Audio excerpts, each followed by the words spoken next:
Okay, let's start then. So my name is Simon Hago. I'm a mentor at Ascent and also a PhD student at the Engineering Cybernetics department. So I was asked to give a talk on computer vision, and I thought, yeah, sure, great. I'll just talk about everything then. And I realized that that was probably one of the most ambitious things that I've ever tried to do. And I realized that perhaps a bit too late. So I had to scramble my thoughts, figure out what might be useful to you guys. And so I ended up calling my presentation "If a Stranger on the Train Asked You About Computer Vision." So if you were to sit next to me on the train, this is more or less what I would say.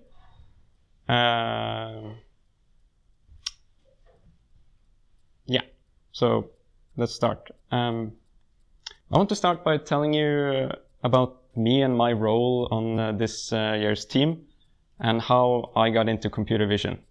But before that, I think most of you have already been introduced to the mission, the problem that we're trying to solve. But in case you forgot, the gist of it is that, right, this is the International Aerial Robotics Competition for autonomous drones. The goal is to build a drone that can navigate around on a 20 by 20 meter arena by itself. And while doing so, it's supposed to herd these robotic vacuum cleaners from one side to another, while also avoiding tall obstacles that are driving around.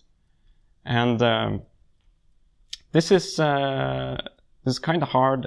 And to do all this, you kind of want to know where your drone is and where the vacuum cleaners are in order to, point them in the right direction. And this is hard because the rules say that you can only use onboard sensors. So external cameras and GPS, those are banned. But at least they give you this grid pattern to help you out. Unfortunately, the rules don't say anything else about this grid pattern. And on one occasion, they just put some tape on top of a gym floor, which already had all sorts of sports markings for basketball or whatever. So you kind of had to isolate the grid from those lines. And in another case, the floor wasn't exactly rigid. So as the drone flew over it, the grid pattern fluttered around because of the wind. And, usually there's people on the sides looking and walking around, and hopefully there's a safety net.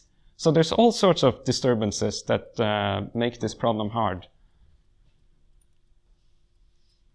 And that's the problem that we're trying to solve from a computer vision perspective. And I've been on the team since the beginning. In 2015. I remember when we started that summer, we sat in a room, 6 of us, and we had divided this problem up into 6 groups. We had the AI, we had perception, we had control, we had, hardware and administration. And we sort of just went through the list and raised our hand if we thought we were okay with being a leader for that particular group. And when it was my turn, it was like, hey, are you fine with being the leader for AI? And I said, well, I don't know, sure. So in my first year, I was the leader for the AI group. And I didn't actually work on AI specifically because we recruited these 2 master students who knew much more about AI than I did. And I kind of neglected my leader duties and let them do their own thing. I did, however, helped them out a little because I made a simulator which simulates the mission, simulates the behavior of the robots, and that let them debug their algorithms and test out their stuff if it's working in a somewhat realistic scenario. But after half a year or so of not really doing AI, I discovered that the perception part of the problem was actually much more interesting. And the way I got into that was that some of us had already been working on, localizing our drone, figuring out how it's moving over time. and detecting this grid pattern that's so crucial to figuring out our position. And at the time, I was also taking a computer vision course here, an intro course. And one of the first things that we learned about was this thing called a Huff transform. And it could supposedly find lines. So, I thought, hey, it would be fun if I implemented this myself to learn how it works. And that year, 2016, was sort of my magnum opus in terms of contribution, because I made this thing I called the grid detector, which is basically a 2000 line C++ function, which takes in 20 arguments and breaks every single rule in the clean code book, except for one, which is that it does what the name says most of the time.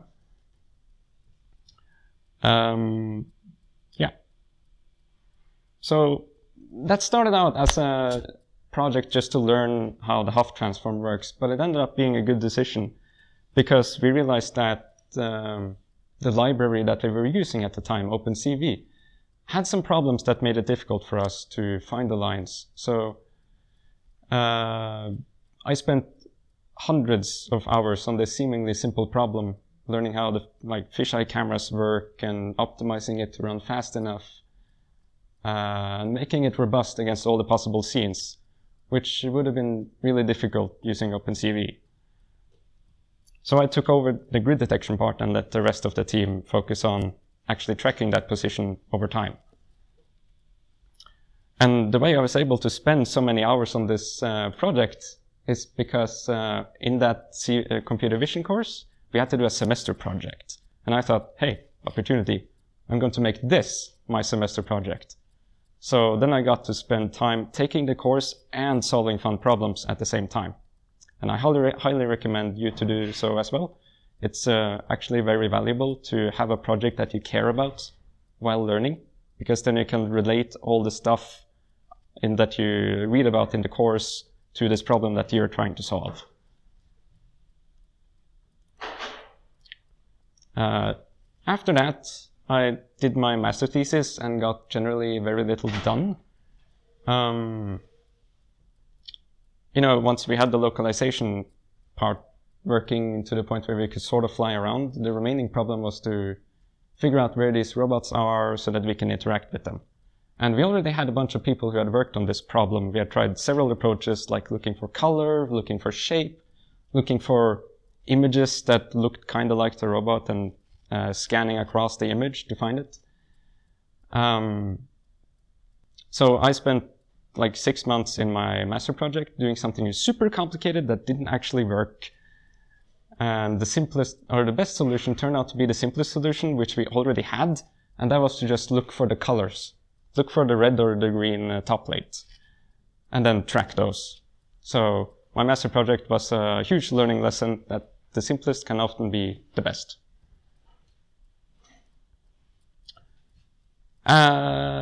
So like I said, I studied cybernetics, and I did in fact manage to get my degree this summer.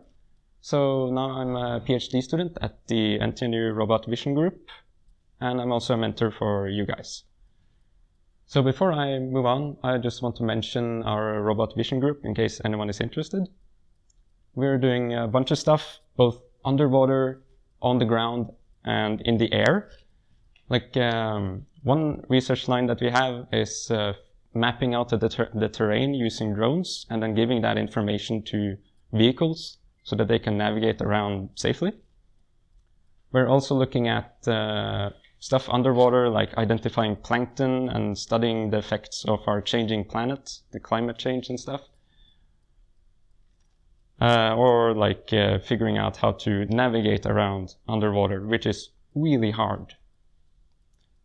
So we have underwater, on the ground, and in the air. We don't have space yet, so if anyone is interested, get in touch.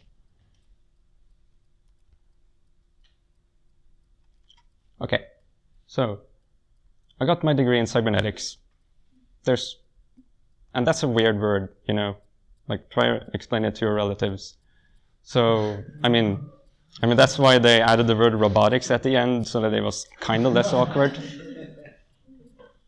And there's one thing that you learn early in cybernetics, and that is the concept of open and closed loop control. I'm sure many of you have already seen this video.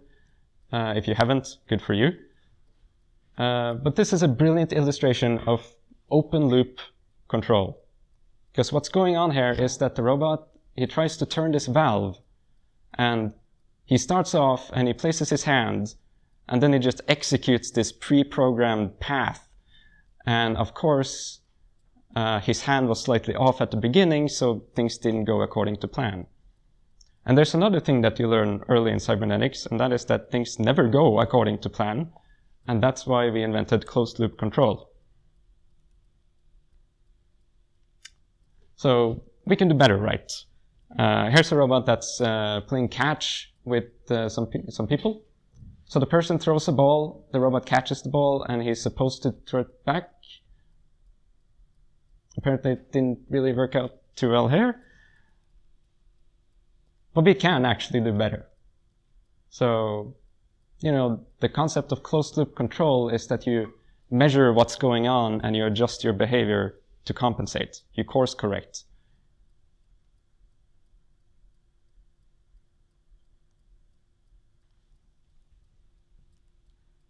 And just for fun, here's another video. The robot can also juggle. So this is a research project by Disney.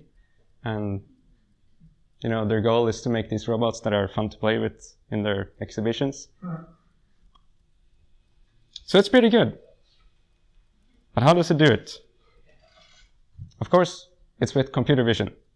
So this team uses two cameras. There's a depth camera and there's a color camera. And they use that to find the ball and find the person. And using that, the programmer predicts where the ball is going to go. And then they move the hand to catch it.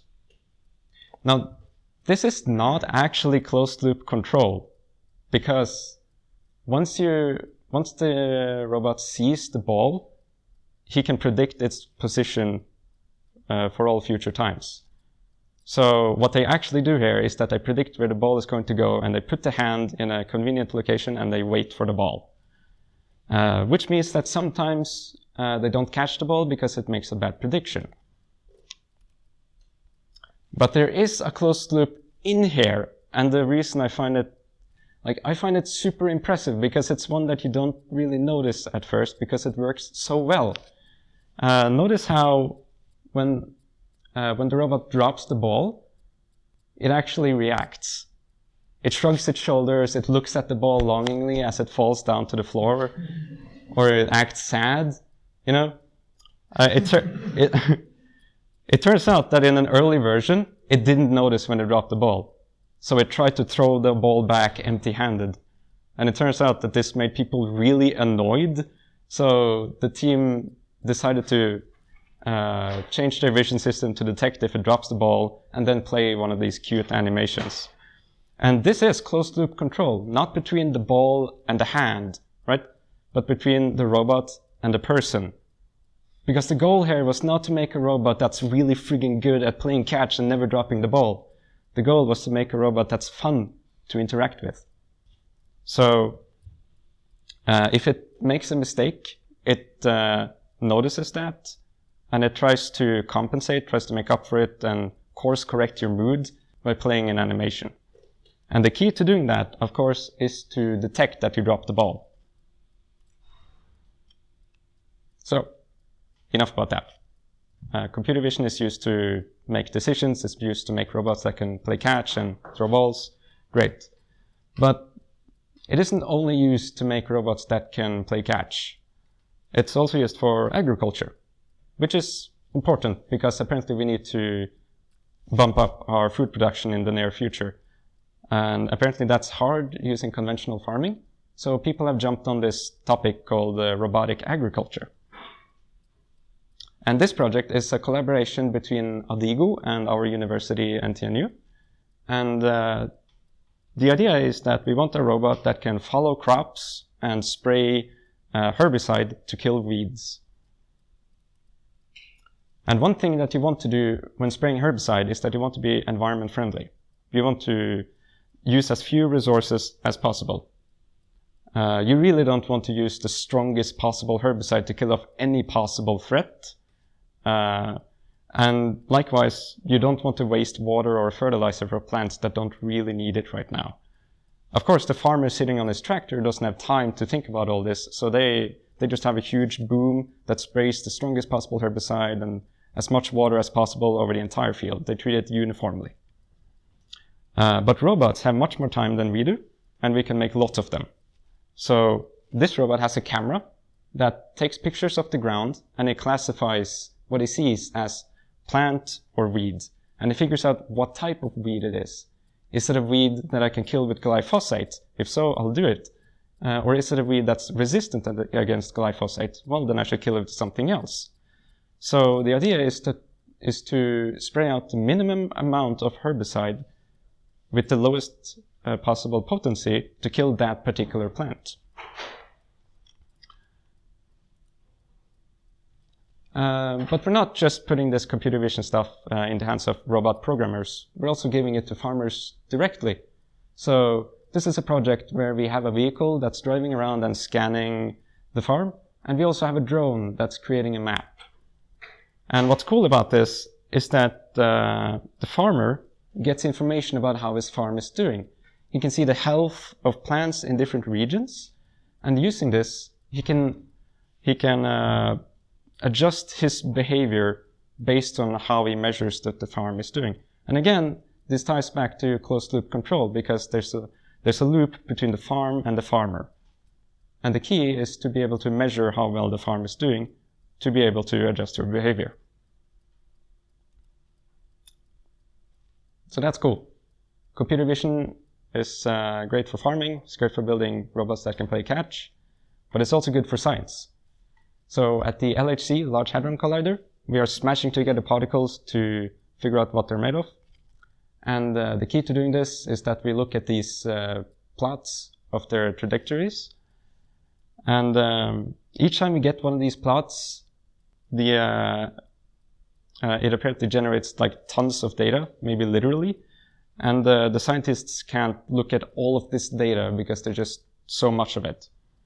So they have algorithms that can look through this data and sift out, is this interesting, is this not interesting, before giving it to the scientists. So not only is computer vision important here to sift through the data and filter it for us, but it also allows us to see these events that occur at microscopic scales at 1/1000th of a second, things that we could never observe before with our plain eyes. And this is again a type of closed loop control because as scientists you have a theory, and that theory makes predictions, and you compare your predictions with nature by running an experiment. And based on how that prediction and the nature correspond, you adjust your theory to compensate. But LHC looks at small stuff. We can also look at big stuff. This is also a startup here in Norway, and their idea is to use a tablet 3D scanner to create models of buildings. And this is super useful for construction workers and planners because they need to figure out if things are being built according to spec.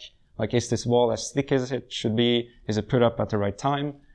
And having a model like this allows us to build algorithms that can automatically detect faults, or we can just sit in our office and scan it or go through it on our leisure time.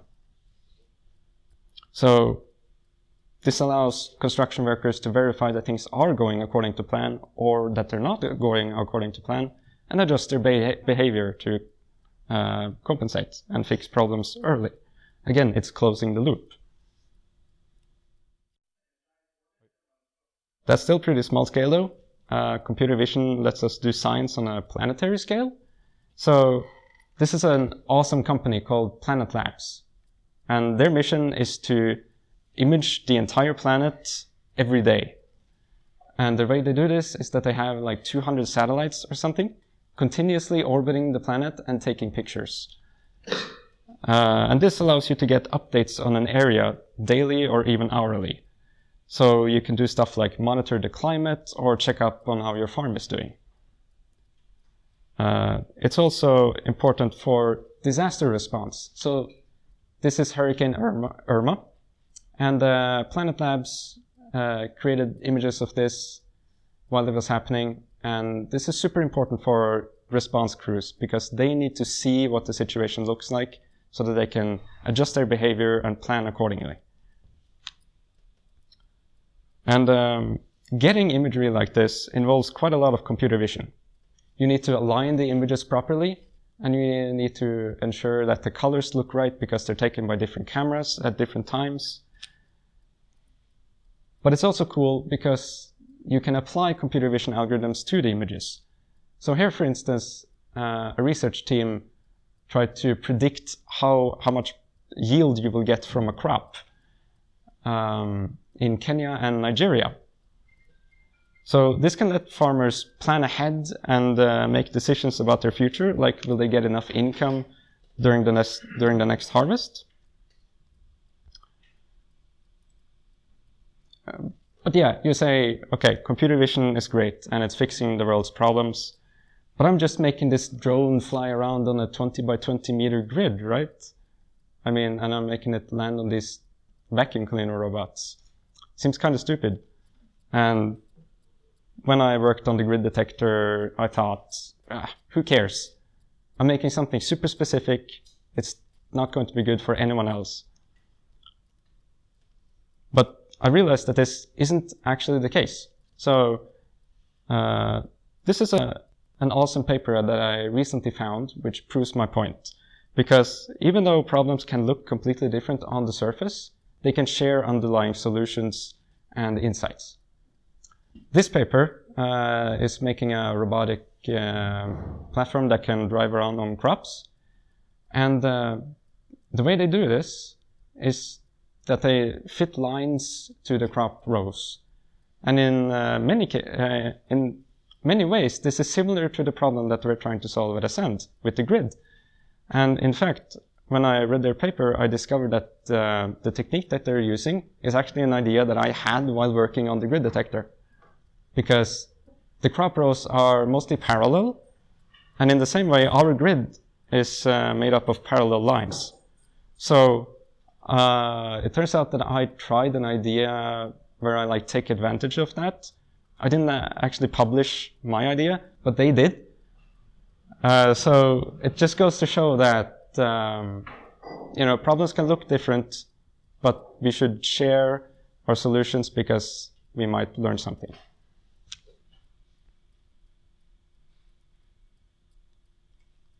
Okay, so I've told you about this closed loop and open loop control thing and how computer vision is great. So open loop, you stick to the plan. Closed loop, you take measurements and you adjust your behavior accordingly. In other words, if I were to answer what is computer vision, I would say that it's a thing that lets us measure how we're doing and adjust our behavior. It lets us measure what we care about. So this is useful not only to program robots, but also to decide how we behave in society as people, or to convince politicians that climate change is real, or to help farmers manage their farms, or to help disaster response teams. But that was high level. I don't quite know how much this stranger on the train knows or is interested in.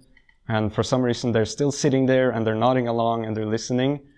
I mean, that could be because you have your luggage in front of you and you're blocking their escape and you have the aisle seat and they really want to leave, but they can't because they're too polite. But yeah, you don't notice that, so you decide to go deeper because we want to actually solve problems. But before that, I'm gonna drink some water because I'm really thirsty.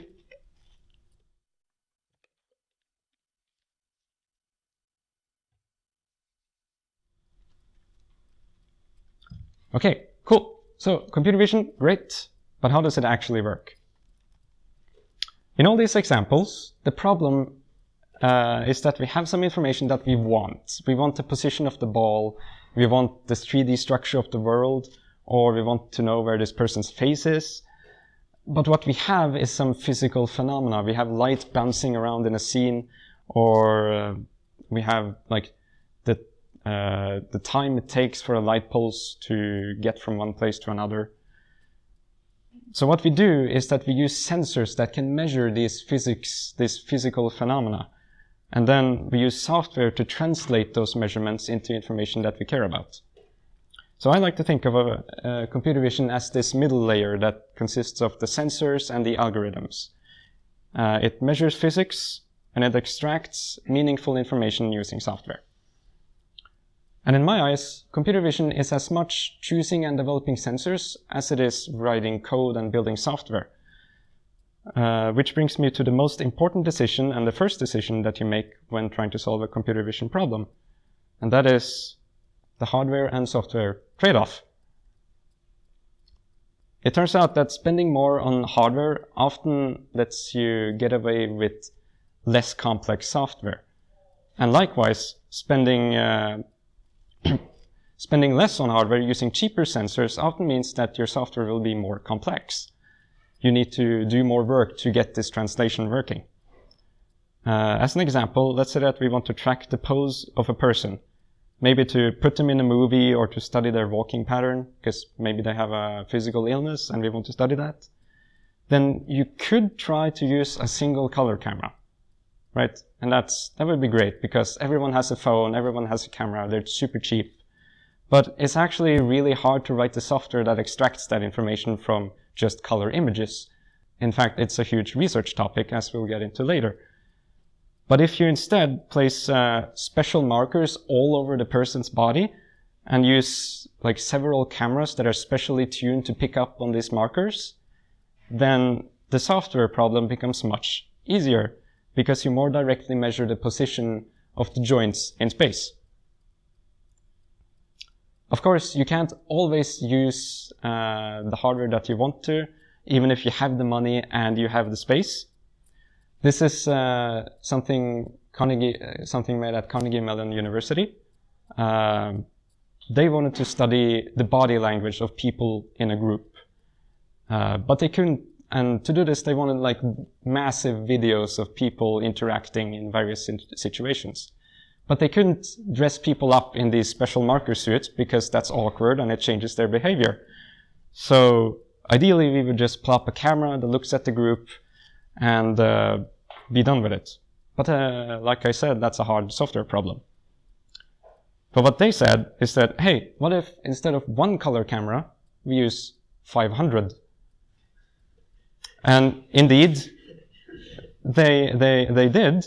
So they built this huge dome. They called it the Panoptic Studio. And it has 500 cameras, including 10 Microsoft Kinect depth sensors, which made the software problem easier, but still challenging.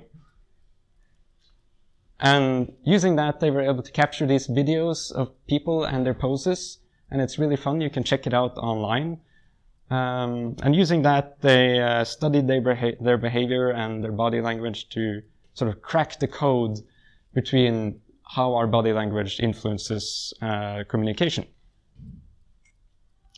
An amusing artifact of this research was that the people suddenly had huge data sets of people and ground truth poses. And people who study this thing called machine learning were really excited about data like this because it is what allows them to make algorithms that can work even on single color cameras. The problem up to this point is that they didn't have enough data to do so, but now they had this huge data set, and that let them do similar stuff, but outside the dome, like you can see here. So this is something they released as a library recently on GitHub. It's called OpenPose. It's pretty cool. Check it out. And before I move on to talk about the algorithms, because now we've been talking about hardware, I just want to say that computer vision is not just color cameras. In order to do all the things that we do as humans, we rely on other senses than our vision. We use touch, we use smell, we use we use sound, not necessarily speech. And there's a bias towards cameras because they're so cheap and everyone has one. But the hardware-software trade-off is real, and sometimes your problem gets much easier if you use different sensors, or sometimes even only possible if you use different sensors. Great. So you've chosen your sensor, maybe it's a camera or maybe it's something fancy. For the rest of this talk, I'm going to talk about the software, how you do this translation process from the measurements of the camera or the hardware into useful information. Do remember the hardware-software trade-off though, it's the most important decision you make. But before you start writing code, there's one step that you need to do, and that is to get a visualizer. You want to visualize your stuff. You don't sit down with your line or circle detection algorithm and test if it's working by printing the position and radius of circles in a terminal. That's kind of lame. You want to be able to draw the lines on top of the input image, and you also want to be able to tweak parameters in real time and see the changes immediately. You don't want to run your algorithm, see the results, and decide, oh, I need to tweak these parameters. So you update the code, recompile, rerun, check the results. That takes time. You want to have sliders that you can drag around, and you want to have checkboxes that can enable or disable certain stuff. And you want to visualize each step of your algorithm. So, okay, this is my input, and this is what it looks like after applying a color filter. This is what it looks like after I dewarp it for the fisheye distortion. You want to visualize each step because you don't just want to see the final result if things go wrong. If things go wrong, you want to figure out why it went wrong and where it went wrong. So seeing the results of each step is important. Okay, visualize your data and visualize your code. It's useful for debugging and understanding. But how do you actually do it? Today you have multiple options. I'm going to go over them quickly, and you'll have links at the end. First, we have Jupyter notebooks. They're super popular, and it lets you run your code in a browser and draw images and graphs and histograms and drag around sliders. And there's a community of people, really kind, that you can ask for help if you want to learn how something works or get it running. But the way you work with Jupyter is that you write in these notebooks in your browser, and some people find it hard to write large applications in that. So if you want to make a thing that runs on a drone or is part of a system like we do, you might want something different. So OpenCV is a popular library for computer vision, and it also has functions to open a graphics window or draw images and points and lines. And it has bindings for most languages like C++ and Python. So that can be handy. Some people find OpenCV a bit limiting, so they use this thing called Qt, and it is a GUI-only library. You have tons of functionality for creating checkboxes and dropboxes and all sorts of stuff. And then finally, downloading and using OpenCV or Qt can take some time, and there are big dependencies that you don't want to maybe force your users to download. So I'm a fan of this VDB thing. Of course, I'm kind of biased because I wrote it myself, but you can check it out. And then there's MATLAB or Octave if you're on Linux, and Matplotlib if you're using Python. This can be great for prototyping. But again, you have the problem that you need to port your code once you're over the prototyping phase. And then this one I hadn't even heard of until very recently, and apparently not many other people have. It's called ImagePlay. And it's pretty cool because you get a bunch of algorithms implemented for you, And you get also this graphical programming interface that you can drag stuff around and combine into pipelines. And you have a window that shows the results of each step, and you can tweak the parameters all you want. So you can check that out. Here's just some links. You can probably Google these yourself. But here are some particularly good resources that I have found. The first one is a link to a talk by Catherine Scott, a talk where she uses Python and Jupyter notebooks to teach you about computer vision. And it's useful for both of those things, just getting into computer vision and also figuring out how this Jupyter stuff works. You also have CV UI, which is a library on top of OpenCV, which makes it a lot easier to work with. And VDB, my tool, you can read about it there. And then ImagePlay is just imageplay.io. Okay, great. You've got your camera and you've got your visualization tool. So now you're ready to write some code and solve problems.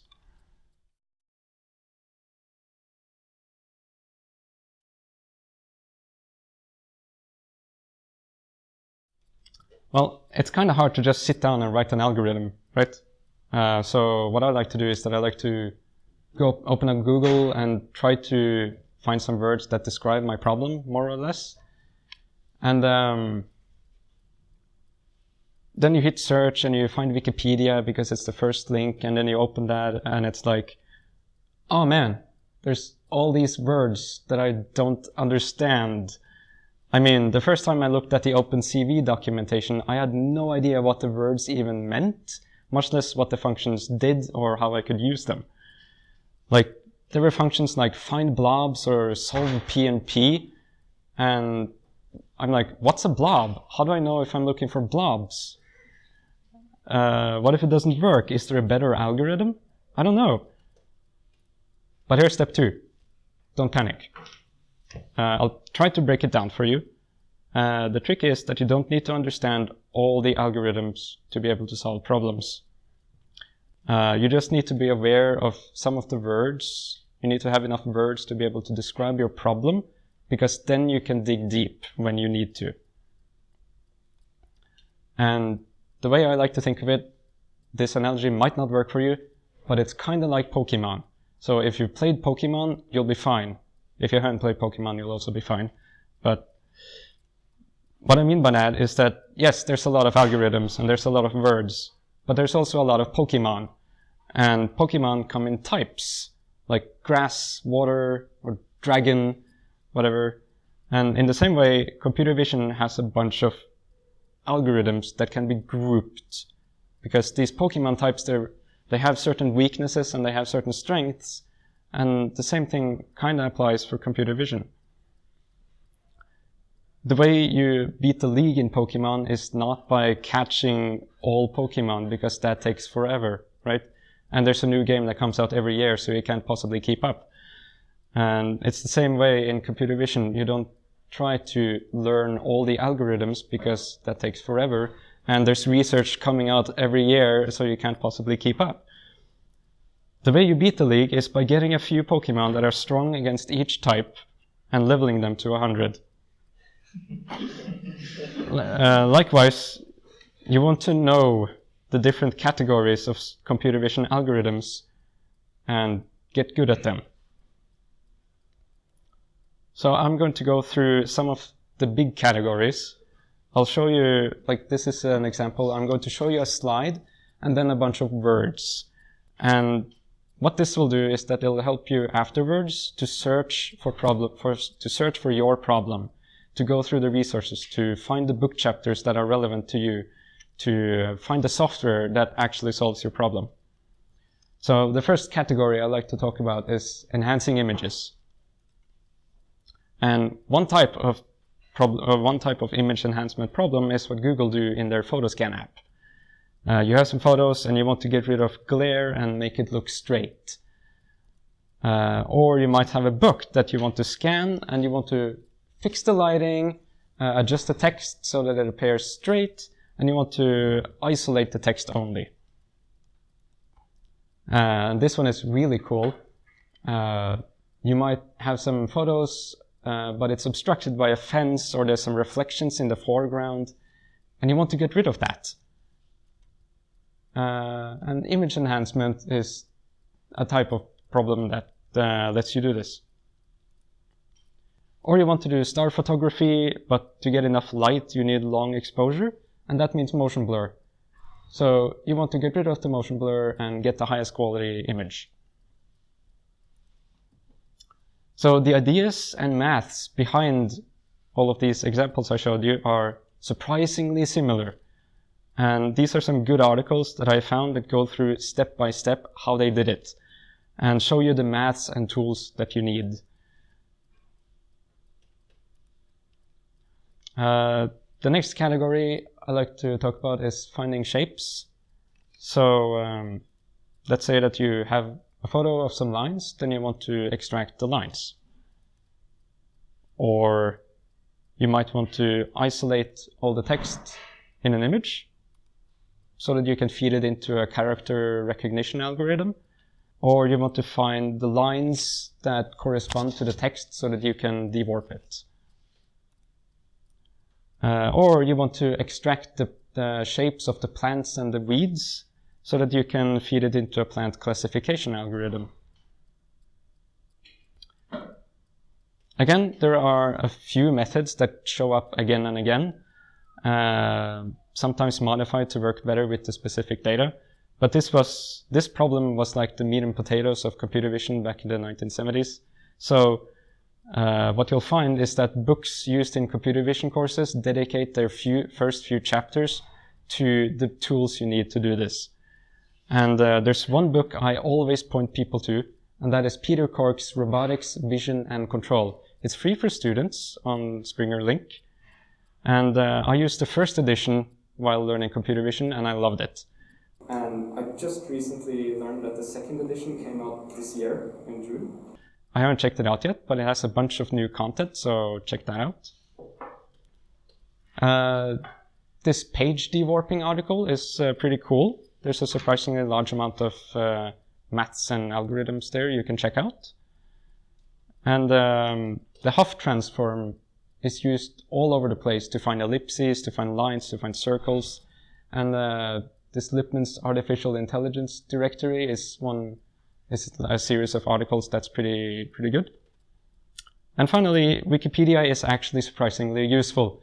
If you go to their page on Huff transform, you'll get this table of contents of a bunch of shape extraction algorithms. And it's nice to just read over it because then you get a better clue of the possible approaches you can take. Next up, finding objects. So lines and circles and blobs are great, but what if you want to find complicated things like people or body parts or animals or furniture? Well, that brings us to object detection, right? And people immediately jump on to machine learning as the end-all approach to solve this problem. But I want to say that simple strategies can still work. Like, this is a stupid example, but let's say that you knew that your dog was bright red and nothing else in the scene was red, then your problem is simple, right? You just look for red colors. But what if you don't have a red dog, like most dogs? Then you want something more general. And that was the motivation for these object detection algorithms. The idea here is that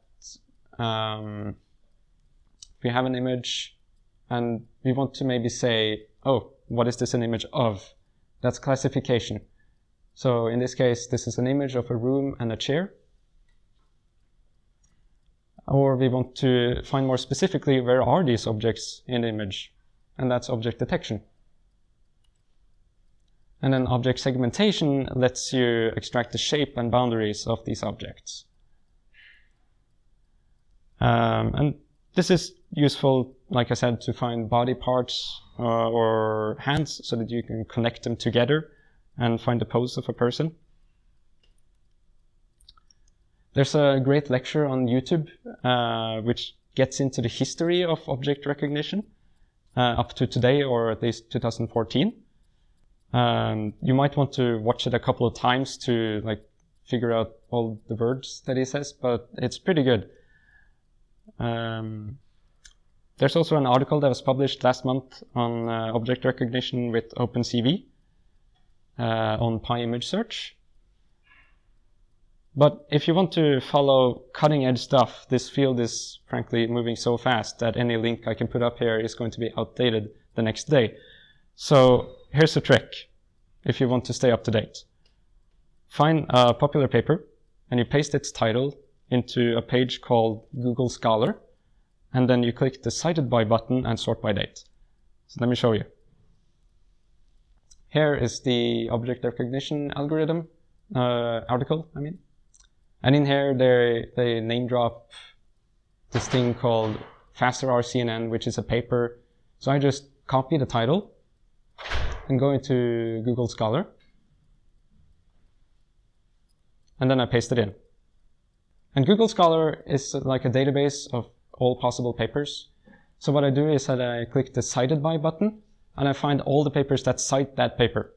And then I sort by year to find the most recent papers. And this is super useful because researchers, their job is kind of to stay up to date. So you can take advantage of that.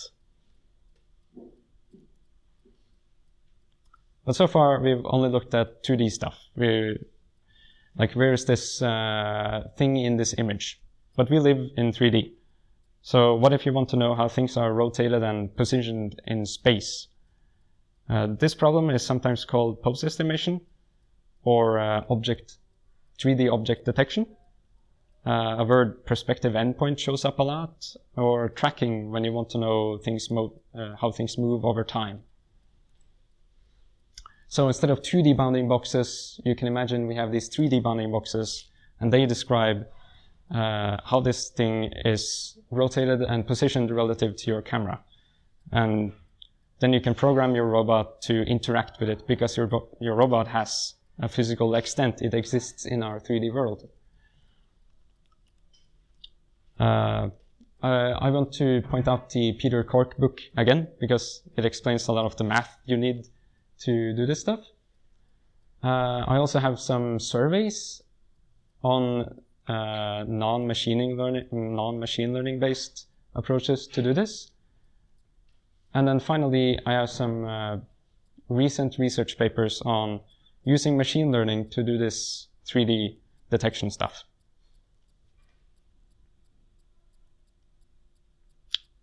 Next up, we have kind of the same problem, which is figuring out where your camera is in space. And the reason I say this is kind of the same problem is because if I know where this table is relative to me, then I also know where I am relative to the table. If the table is 3 meters in front of me, then I know that I'm 3 meters behind the table. And the same thing applies if you go to talk about rotation and translation. But sometimes you can't rely on objects because you don't know the objects beforehand. So then you do what's called tracking or visual odometry or optical flow or SLAM, which is what you do to create a model of the world that you don't already know. And this is what Google and Apple are doing in their artificial reality kits. It allows them to track the camera, and then the user can place all sorts of cool stuff in front of them. And there was a super nice blog post about ARKit, which is what Apple uses. And it goes into super technical detail, but also motivates it quite well. So you can check that out. And again, the stuff that we saw for object detection kind of still applies. So I've just pasted the same resources for those surveys here. And then finally, there's a good tutorial on tracking the camera using visual odometry by David Scaramuza.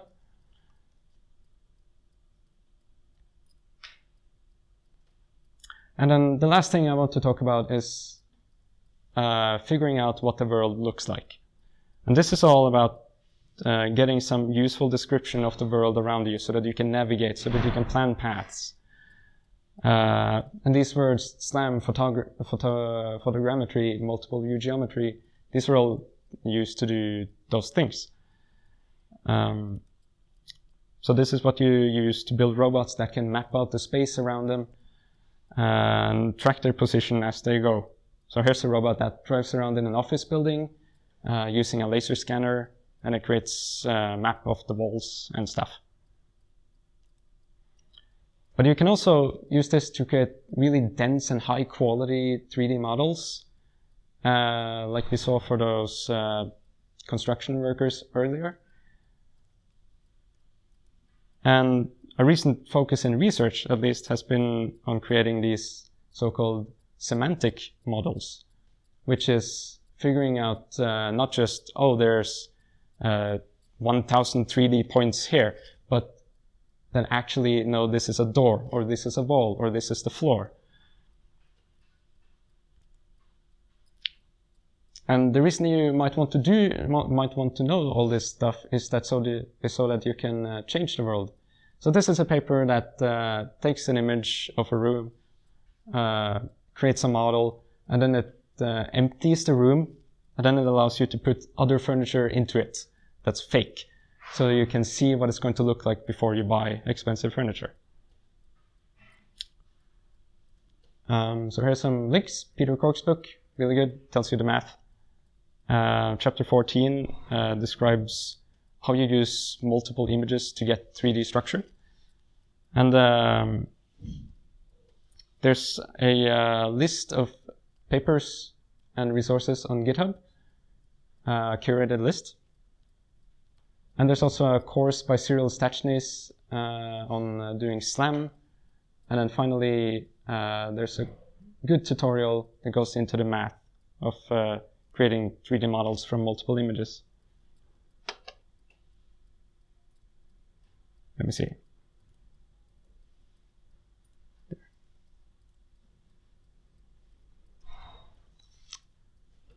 Yeah, okay. So, like I said, it's kind of like Pokemon. You don't need to catch them all. But it helps to know the types of problems so that you can figure out where to go deep. And that lets you make better searches on Google and ask more specific questions on Stack Overflow. So the last step, we're nearly there, and this is the last thing I want to mention. Solve your problem. Now we're ready, right? Once you know more words, you can try to search on Google for inspiration, or you can look for libraries that do what you want. And indeed, there are a bunch of libraries to choose from. Here are just a few. If you go to that last link, you will get a list of software that you can check out. And based on the words we went through in the previous section, you'll be able to figure out what software might be useful to you. But sometimes these libraries don't actually solve your problem. Sometimes they're too slow or they don't really work. So the reason I underlined the your in solve your problem here is not because I'm bad at PowerPoint and I couldn't underline the entire sentence, but it's because your problem is what matters. It's your data. You usually know more about your problem than the author of a software library who has to solve everyone's problem. For example, we know that our robots have red and green top plates, and we also know that they have a circular shape. So that's information that we can use to help a general purpose object detection algorithm. We can also try to solve our problems with simpler algorithms than relying on a huge library to do so. And just to make that last point clear, there's a popular algorithm called RCNN, and it's a machine learning algorithm. You don't need to know the details, but basically it does two things. The first thing it does is that it tries to figure out where it should look for your object. It tries to propose regions. And it then runs some really heavy algorithm on top of these regions. But if you already know what parts of your image are interesting, maybe based on color or shape, then you can skip that entire first step and do everything much faster. But let's say that you tried to roll your own and you tried some simple stuff and it doesn't really work. Then you might have a research problem on your hand. And then you might need to find some research papers. And here are just some tips. The trick is to describe your problem using the right words. This talk might get you started with that. But there's a cycle of picking up a paper, searching for papers, reading it, learning the words, and then searching again. And the related work section in papers is really useful because it's where they explain what the field looks like. They explain what's the most significant papers in this domain. So you want to skim your papers for the related work section and pick out the best papers for your particular problem. And then you might do the trick I showed earlier where you go into Google Scholar and you click cited by and you follow this trail of citations to get the best papers. And one cool trick is that you can look up the author's homepage because oftentimes their papers are based on a master thesis or a PhD thesis. And they are much easier to read than normal papers because they're like 100 pages long, but research papers are 8 pages because the conferences they publish to say, oh, you can't have that many pages. And so PhD reports are almost like books, so reading them is much easier. And that's kind of it. Either you solved your problem or you became a researcher. Yeah. So that's the end of my talk. Thank you very much. If you have any questions, we can take them now.